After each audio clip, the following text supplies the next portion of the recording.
महाराष्ट्राचे आराध्य दैवत छत्रपती शिवाजी महाराज, परमपूज्य डॉक्टर बाबासाहेब आंबेडकर, सावित्रीबाई फुले, व्यासपीठावर उपस्थित असलेले आदरणीय अविनाश अभ्यंकर, आमचे दिनकर पाटील, राजाभाऊ, तसंच सर्व मान्यवर,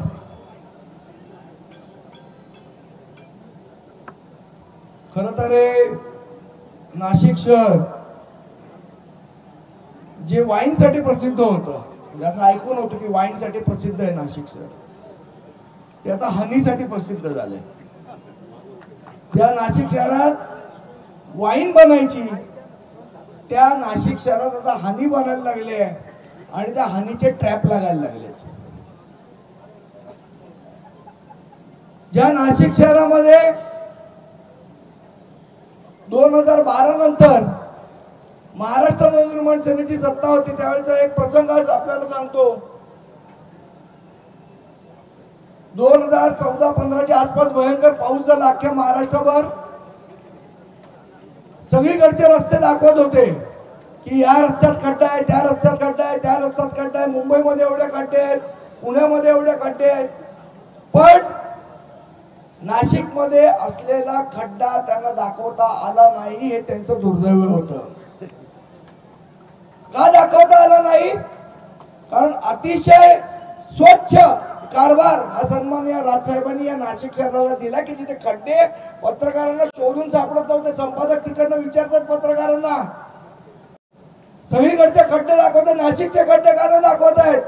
हे आमचे पत्रकार माझ्या समोर आहेत, विचारा त्यांना। आणि आज त्या नाशिकची अशा पद्धतीने दुरावस्था केली आहे की जागोजागी खड्डे दिसत आहेत। महानगरपालिकेमध्ये प्रचंड भ्रष्टाचार आहे। 2017ला या नाशिक शहराचं डॅडी होण्याचं काम एकाने केलं, डॅडी देवेंद्र फडणवीस साहेब। आता डॅडींना प्रश्न विचारायचा आहे की तुम्ही दत्तक घेतलेलं नाशिकचं काय झालं, पुढे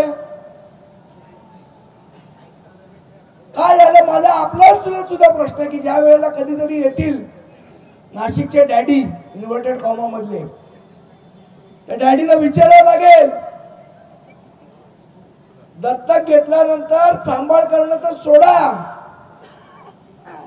जी प्रोजेक्ट नाशिक मध्ये होती त्या प्रोजेक्टची पण वाट लावण्याचं काम या भारतीय जनता पक्षाने या ठिकाणी केलेलं आहे। सन्माननीय राजसाहेबांनी त्या बाळासाहेबांच्या नावाने एक सुंदर असं संग्रहालय उभं केलं होतं, शस्त्रास्त्रांचं संग्रहालय होतं, त्याची दुरावस्था करण्याचं काम भारतीय जनता पक्षाने केलं, इथल्या सरकारने केलं, इथल्या महानगरपालिकेने केलं। एवढं सुंदर बोटॅनिकल गार्डन बनवलं, ते उद्ध्वस्त करायचं काम कोणी केलं असेल तर इथल्या महानगरपालिकेने केलं। जी कुसुमाग्रजांची नगरी आहे ती आज कशासाठी प्रसिद्ध आहे? ड्रग माफिया, कोयता गँग, डिजिटल फसवणूक, महिलांवर होणारे अत्याचार। जर अशा प्रकारची अराजकता चालू राहिली तर नाशिकचं नेपाळ व्हायला वेळ लागणार नाही, हे सरकारने ओळखलं पाहिजे। नाशिक शहर नाशिकच ठेवायचं आहे का याचं नेपाळ करायचं आहे, याच्यासाठीचा आज हा मोर्चा आहे। आणि याच्यासाठी जाब विचारायला नाशिकचं नेपाळ होऊ नये, याच दोन पक्ष महाराष्ट्र नवनिर्माण सेना आणि शिवसेना रस्त्यावर उतरले आणि यांच्या डोळ्यात अंजन घालण्यासाठी आपण सगळेजण रस्त्यावर उतरलेलो आहोत, आणि जाब विचारण्यासाठी उतरलेलो आहोत। कशा प्रकारचा भ्रष्टाचाराने नाशिक नगरी ही पोखरल्या गेलेली आहे, कशा प्रकारची कायदा सुव्यवस्था लयाला गेलेली आहे। एक माणूस खून करतो आणि पोलिसांना 20-20 दिवस सापडत नाही, याच्यासारखी लाज मला असं वाटतं याची लाज सरकारला वाटली पाहिजे। जे संकट मोचन करणार, अख्ख्या महाराष्ट्रात कुठे संकट आलं ते धावतात गिरीश महाजन, नाशिकवर आलेल्या संकटाचं मोचन कधी करणार हा माझा त्यांना प्रश्न आहे। हा हा तुम्ही बरोबर सांगितलं, चमकेशगिरी करण्यामध्ये व्यक्त आहे. हा हातात बंदूक बिंदूक घेऊन जातात वाघाला मारायला. मला असं वाटतं आज हा जो आवाज आहे तरुणाईचा, हा महत्वाचा आवाज, आणि हा आज आपल्या सगळ्यांबरोबर इथे आलेला आहे.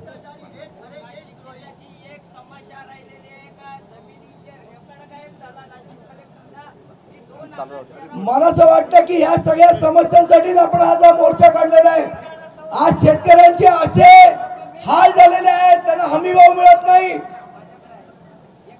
कांदा उत्पादन करणाऱ्या शेतकऱ्याच्या डोळ्यात आज पाणी आलेलं आहे.